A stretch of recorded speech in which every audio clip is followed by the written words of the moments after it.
Your life is yours. Own it. Protect it. Guard it like something sacred, because it is. Don't hand it over to fear, to doubt, or to the crushing weight of other people's expectations. You weren't born to please the world. You were born to set fire to your own. Don't let that fire go out. Don't settle into quiet despair, pretending everything's fine when your soul is screaming. Don't trade your voice for silence. There are paths forward, even when all you see ahead is fog.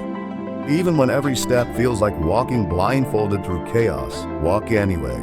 Because movement is life. And even the smallest light, even a flicker, is stronger than the deepest, most suffocating darkness. Opportunities will come, maybe not wrapped in perfection, maybe not announced with fanfare. They might look like failure, they might feel like fear. But they're there, buried in discomfort, disguised as risk. See them. Take them. Run with them like your life depends on it, because it does. You can't outrun death. None of us can. But you can live so fiercely, so unapologetically alive, that death has to wait its turn. You push it back every time you choose courage over comfort. Every time you show up for yourself when no one else will.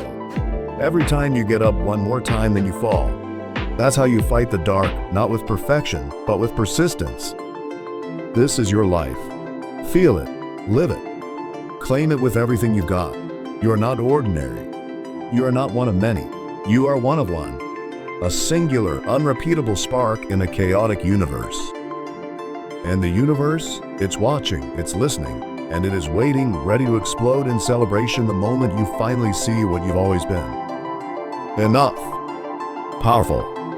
Alive.